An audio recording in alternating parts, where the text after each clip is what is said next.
Hello my dear friends, welcome to our YouTube channel. दोस्तों, आज कुछ बात कर ली जाए पीजीटी एग्ज़ाम से रिलेटेड। ठीक है, पीजीटी एग्ज़ाम से रिलेटेड कुछ बात कर ली जाए कि आप लोग किस हिसाब से अपनी प्रिपरेशन को और बेहतर कर सकते हैं। ठीक है, सबसे पहली बात ये है कि आपका कंप्लीट सिलेबस कंप्लीट हो जाए। ठीक है, आपका जो सिलेबस है उसके अकॉर्डिंग आप पूरी पढ़ाई कर लीजिए। जब आपका सिलेबस पूरा हो जाए उसके बाद आप previous year question paper solve करिए, जितना मैक्सिमम हो सके। 8 साल, 10 साल, 12 साल, जितना ज़्यादा से ज़्यादा हो सके आप प्रीवियस ईयर क्वेश्चन को सॉल्व करिए और फिर आप प्रैक्टिस करिए। ठीक है, ये एक सही तरीका है किसी भी एग्ज़ाम को क्रैक करने के लिए। सबसे पहले आप उसके सिलेबस के अकॉर्डिंग पूरा पढ़ लीजिए, उसके बाद फिर प्रीवियस ईयर क्वेश्चन लगाइए। और प्रीवियस ईयर क्वेश्चन लगाना कैसे है, सबसे बड़ी बात ये है। ठीक है, बस ये नहीं कि सॉल्व करते चले जा रहे हैं, प्रीवियस ईयर क्वेश्चन आप सॉल्व करिए। साथ ही साथ देखिए, जब आपने सिलेबस पढ़ के नोट्स बनाया, ये जब सिलेबस आप कंप्लीट कर रहे हैं तो एकदम टू द पॉइंट आप उसको एक कॉपी पे लिखते जाएं, वो आपकी नोट्स हो गई। जब आप प्रीवियस ईयर क्वेश्चन सॉल्व कर रहे हैं तो आपको ये देखना है कोई पर्टिकुलर क्वेश्चन किस चैप्टर से है।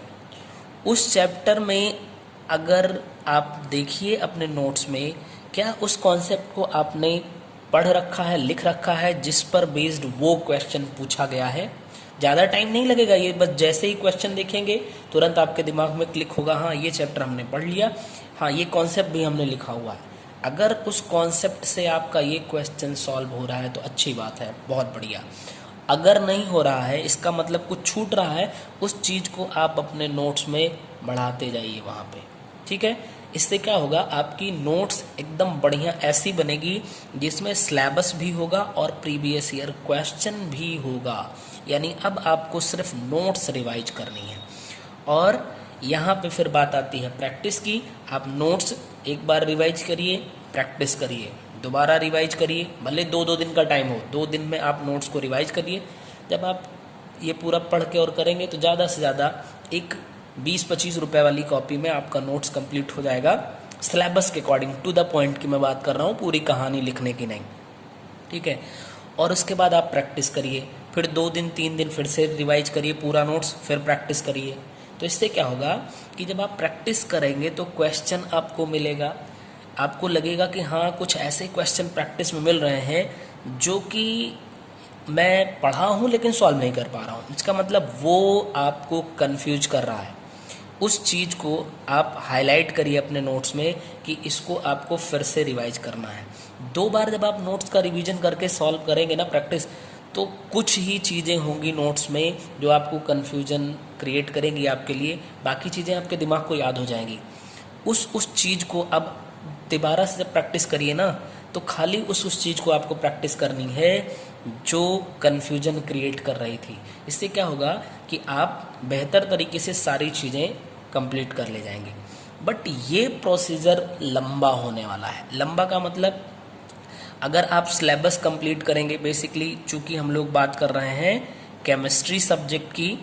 ठीक है, तो अब इस केमिस्ट्री सब्जेक्ट में देखिए, सिलेबस ही अगर आप कंप्लीट करने बैठ जाएंगे तो यकीन मानिए, अगर आप अच्छे से पढ़ के सिलेबस के अकॉर्डिंग और फिर प्रॉपरली नोट्स बनाते हैं तो कम से कम, अगर कुछ नहीं तो 2.5 से 3 मंथ का टाइम लगेगा आपको नोट्स बनाने में। नोट्स को कंप्लीट करने में 2.5 से 3 महीने का टाइम लगेगा। ठीक है, बहुत अच्छे से नोट्स प्रिपेयर होने में। उसके बाद जब आप प्रीवियस ईयर क्वेश्चन करने बैठेंगे तो आप ये देखेंगे, जब 2.5-3 महीना आपने सारी चीज़ों को ध्यान में रख के नोट्स बनाया है तो मैक्सिमम चीज़ें आपकी प्रीवियस ईयर क्वेश्चन की सब इसमें आएंगी, लेकिन कुछ चीज़ें आपकी उसमें फंसेंगी। यानी प्रीवियस ईयर क्वेश्चन सॉल्व करने के लिए मान के चलिए 1 मंथ में आपने, मैं 2 दिन के लिए जोड़ रहा हूँ, 15 सेट कंप्लीट किया। 15 सेट अगर है आपके पास तो ठीक है, नहीं है तो कम कर लीजिए, उसी हिसाब से टाइम कम हो जाएगा। या और फिर प्रैक्टिस के लिए आप जितना टाइम दे सकिए। यानी मैं ये कह सकता हूँ कि एक बेहतर स्कोर लाने के लिए आपको कम से कम 4.5 महीने का टाइम चाहिए। ठीक है, अब इतना टाइम तो है नहीं। अभी जो टाइम है उसके अकॉर्डिंग आप क्या कर सकते हैं, अभी आप सिलेबस कंप्लीट करिए। अगर तो सिलेबस में ऐसा नहीं कि अब इसमें देखिए, एक है इनऑर्गेनिक, एक है ऑर्गेनिक और एक है फिजिकल। ऐसा नहीं कि आप सारे लोग इन चीज़ों को नहीं जानते हैं। इसमें से कुछ ऐसे चैप्टर होंगे, खासकर इनऑर्गेनिक में ज़्यादातर थ्योरेटिकल चैप्टर हैं, जो कि आप एक बार फटाफट से पढ़ते चले गए तो वो चीज़ें कन्फ्यूजन कम क्रिएट करेंगी। जो चीज़ कन्फ्यूजन क्रिएट कर रही है उसको सिलेबस, उसको फटाक से आप नोट्स पे डालिए। ऑर्गेनिक में खासकर जो इम्पॉर्टेंट चीज़ें हैं, जो कुछ चैप्टर हैं जो कि इम्पॉर्टेंट हैं, उसको मैं एक अलग से प्रॉपरली वीडियो बनाऊंगा। ठीक है, क्योंकि ऑर्गेनिक में थोड़ा सा लोगों को दिक्कत होती है, क्योंकि इन तीनों के कंपैरिजन में ऑर्गेनिक का सिलेबस थोड़ा सा वास्ट हो जाता है और फिर इसमें भी चीज़ें बहुत ज़्यादा हो जाती हैं। ठीक है, प्रिपरेशन मेथड पढ़ना है, उसके बाद फिजिकल और केमिकल प्रॉपर्टी। ज़्यादातर क्वेश्चन प्रिपरेशन मेथड या फिर केमिकल प्रॉपर्टीज पर बेस्ड ही पूछे जाते हैं, तो चीज़ें ज़्यादा हो जाती हैं, टफ नहीं ज़्यादा हो जाती हैं, इसलिए थोड़ा सा मोनोटोनस होता है। ठीक है, तो इसमें आप क्या करिए कि तीनों में से कोई एक तो आपका फेवरेट होगा, उस फेवरेट चीज़ को आप 2 से 3 दिन दीजिए और ख़त्म कर दीजिए, 5 दिन दे दीजिए। जैसे मान लीजिए इनऑर्गेनिक है, इनऑर्गेनिक को पूरा 5 दिन में कम्प्लीटली ख़त्म कर दीजिए, क्योंकि ये थ्योरेटिकल पार्ट है, आप आसानी से कर सकते हैं। थोड़ा सा बस पी ब्लॉक के एलिमेंट्स में होगी, वो भी जब आप S block, P block, D block पढ़िए तो मैं आपको बताऊंगा। अभी टाइम कम है, इसलिए जो सिलेबस लिखा हो एकदम लकीर के फ़कीर बन के काम करिए। सिलेबस में जितना लिखा है खाली उस हेडिंग को बनाइए और उतनी उसमें उससे रिलेटेड मैक्सिमम चीज़ें पढ़ने का प्रयास करिए और पढ़ के लिखिए। अभी भी बहुत टाइम नहीं बिगड़ा है, लगभग जानिए कि आपके पास 43 से 44 दिन बच रहे हैं। तो इसमें से अगर आपने 30 दिन पूरे मन से पढ़ाई करी तो आप तीनों पेपर अच्छे से कवर कर ले जाएंगे, इसका सिलेबस आराम से कवर कर लेंगे। फिर ये जो बच रहा है 13-14 दिन, इसमें आप एक काम करिए कि मॉर्निंग के शिफ्ट में करिए प्रीवियस ईयर क्वेश्चन और इवनिंग के शिफ्ट में करिए एक सेट। ठीक है, कोई एक सेट प्रैक्टिस सेट हो जाए तो बहुत अच्छी बात है। अगर नहीं हो रहा है तो प्रीवियस ईयर क्वेश्चन करिए, शाम के टाइम में इसी प्रीवियस ईयर क्वेश्चन का रिवीजन करिए। ठीक है, यानी अब टाइम कम है तो फिर आपको कम समय में ज़्यादा काम करना है, मतलब आपको अपनी इफ़िशियंसी बढ़ानी पड़ेगी। ठीक है, मैथमेटिक्स का कॉन्सेप्ट लग जाता है यहाँ पे। एफिशिएंसी आप बढ़ाएंगे तभी ज़्यादा काम को आप कम टाइम पे कर पाएंगे। ठीक है, तो सबसे पहली बात इसमें मोटी मोटी बातें निकल के क्या आई कि आपके पास लगभग 43 से 44 दिन का बचा हुआ है। इसमें से जिसकी प्रिपरेशन पहले से चल रही है काफ़ी अच्छे से, ठीक है, वो तो बहुत अच्छी बात है। आप अपना सिलेबस जल्दी से जल्दी कंप्लीट करिए और उसके बाद प्रीवियस ईयर को सॉल्व करिए, और अगर कुछ कहीं से व्यवस्था होती है तो प्रैक्टिस सेट खरीदिए और उसको सॉल्व करिए।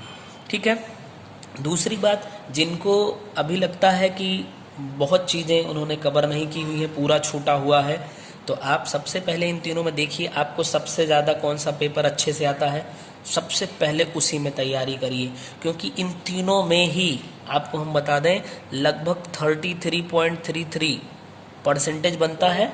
ठीक है ना, तो ये मान के चलिए लगभग 33% हिस्सेदारी सबकी होती है, यानी कि 35+ क्वेश्चन तीनों से ही पूछे जाएंगे, इससे भी, इससे भी, इससे भी।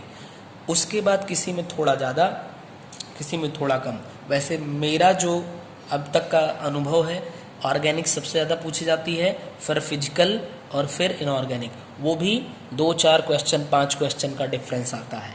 ठीक ना, तो यानी कि आप जब अपना सबसे फेवरेट टॉपिक जो इसमें आ रहा है, जिस पेपर में आप अच्छे हैं उसको बढ़िया कर लेंगे तो 35+ क्वेश्चन आपने तैयार कर लिया। मान लीजिए कुछ क्वेश्चन इधर उधर से होता है तो आप तब भी उसमें 30 तक कर सकते हैं। इतना आपको कॉन्फिडेंस भी होना चाहिए खुद के ऊपर, और इतने अच्छे से आपको पढ़ना भी पड़ेगा, सिलेबस भी कंप्लीट करना पड़ेगा। और बाकी ये 4-5 दिन में, 1 हफ्ते में कंप्लीट करने के बाद बाकी टाइम आप दूसरे 2 पेपर पे लगाइए, उसमें भी मैक्सिमम करने की कोशिश करिए, ठीक है। तो कोई बहुत बड़ी बात नहीं है कि यहाँ पे आप आराम से 85 to 90 क्वेश्चन सही कर लें। और यकीन मानिए अगर 85 प्लस या 90 प्लस क्वेश्चन आप सही कर लेते हैं, खासकर केमिस्ट्री के सब्जेक्ट में, तो चीज़ें काफ़ी आसान हो जाएंगी, ठीक है। मैं ये कतई नहीं कह रहा कि यहाँ पे आपका सिलेक्शन हो जाएगा, मैं कह रहा हूँ इतने में आपने 100% श्योरिटी के साथ आंसर किया हुआ है। बाकी जो बच्चे में चूंकि निगेटिव मार्किंग नहीं है, बाकी बच्चे में कुछ आपका कॉमन सेंस काम करेगा उसके बेस पे, और कुछ आप आराम से 100 क्वेश्चन के आसपास पहुंच जाएंगे, कोई बड़ी बात नहीं है। मैं ये नहीं कह रहा कि तुक्का मारिए पहुंच जाएंगे, तुक्का भाई तो जितना 100% चांस गलत होने के हैं तो 100% सही होने के बहुत कम होते हैं, ठीक है। गलत ज़्यादा होता है, सही कम होता है, लेकिन फिर भी कुछ तो कॉमन सेंस होता है जिसमें लगता है कि अरे ये वाला सही है, ये वाला हो सकता है जब आप 2 ऑप्शन में कंफ्यूज हो तो आपका सही हो जाए, ठीक है। तो ऐसे में आप 100+ के आसपास पहुंचेंगे। और पिछली बार अगर आप देखिए 2016 का, तो 96 पॉइंट समथिंग, जिसको हम 97 कह रहे हैं, 97 क्वेश्चन सही होने वाले बंदे का सिलेक्शन हुआ है, ठीक है। यानी कि जिसका 97 क्वेश्चन सही था उसका सिलेक्शन हो गया है, फाइनल सेलेक्टेड। आप लिस्ट में देखिए, उसमें भी देख सकते हैं उसका नंबर जो लिखा हुआ है, नंबर के हिसाब से आप निकालेंगे तो 97 क्वेश्चन आ रहा है। इसका मतलब आपको यहाँ से यही क्राइटेरिया मान के तैयारी करनी है कि इससे हमें थोड़ा सा ज़्यादा जाना है, यानी 100 क्वेश्चन आप टारगेट लेके चलेंगे, ठीक है। और फिर ज़रूर आप सिलेक्शन पाएंगे, 100% आप सेलेक्ट हो सकते हैं, बशर्ते आप, ये मैं कोई प्रॉपर स्ट्रेटजी नहीं बता रहा, ठीक है। हर व्यक्ति की अपनी कैपेसिटी अलग होती है और उसकी अपनी स्ट्रेटजी होनी ज़रूरी है। मैं सिर्फ इतना आपको गाइड करने की कोशिश कर रहा हूँ कि सिलेबस और प्रीवियस ईयर क्वेश्चन और प्रैक्टिस, ये तीनों बेहद बेहद बेहद इम्पॉर्टेंट चीज़ हैं, और ये आपको करना ही पड़ेगा अगर आप फाइनली सेलेक्ट होना चाहते हैं। तो आपको यहाँ पे बहुत ज़्यादा ज्ञान की ज़रूरत नहीं है, आपको कॉन्साइज ज्ञान की ज़रूरत है, लेकिन कॉन्साइज ज्ञान की। वो कॉन्साइज ज्ञान, कॉन्साइज का मतलब बाउंड कर दिया गया कि जो सिलेबस दिया हुआ है, इसी सिलेबस को आप अच्छे से पढ़िए, और इसी सिलेबस को जितना घुमा फिरा के क्वेश्चन बना सकते हैं बनाइए, और एग्जामिनर भी इन्हीं सिलेबस से घुमा फिरा के क्वेश्चन बनाता है। तो सिलेबस पे आपकी कमांड हो जाएगी, तो फिर क्वेश्चन बाहर से कैसे आएगा, ठीक है, आप सारे क्वेश्चन कर पाएंगे। और फिर भी 2 बात समझ लीजिए, आपको कॉन्साइज यानी सिलेबस के अकॉर्डिंग ही जानकारी अभी इकट्ठा करनी है सेलेक्ट होने के लिए। और दूसरी बात, 125 क्वेश्चन सही करने की ज़रूरत नहीं है, 125 में जो 100 क्वेश्चन सही करेगा वो सेलेक्ट हो जाएगा। और यार आप लोग समझो, मास्टर डिग्री सबके पास होगी ही होगी, क्योंकि इसकी मिनिमम क्वालिफिकेशन है, मास्टर डिग्री के बगैर कोई फॉर्म ही नहीं फिल कर सकता। आप किसी सब्जेक्ट में मास्टर डिग्री हो, ठीक है, तो इसका मतलब आप में कुछ ना कुछ तो बात है, आप में कुछ ना कुछ तो बात है। ये नहीं कि आप इंटरमीडिएट के स्टूडेंट हैं, आपको ये नहीं 0 से शुरू करना है, आप ऑलरेडी जो मिनिमम कंडीशन होगी वो 50% पे तो होगा ही होगा बंदा कोई, यानी केमिस्ट्री सब्जेक्ट से अगर मास्टर डिग्री है तो उसको केमिस्ट्री में इस सिलेबस के अकॉर्डिंग 50% तो आता ही होगा। 10 दिन रिवाइज करके वो 50% कंप्लीट हो जाएगा।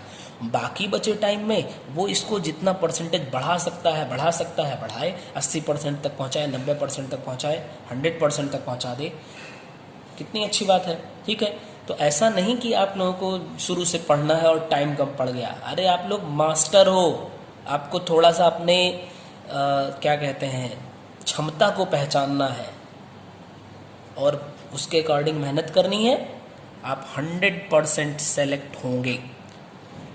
चलिए, तो यही कुछ ज़रूरी बातें जो मुझे लगा कि करनी चाहिए आप लोगों से, खासकर जो लोग हमारे चैनल से जुड़े हैं और केमिस्ट्री सब्जेक्ट को चूज किया है उन्होंने।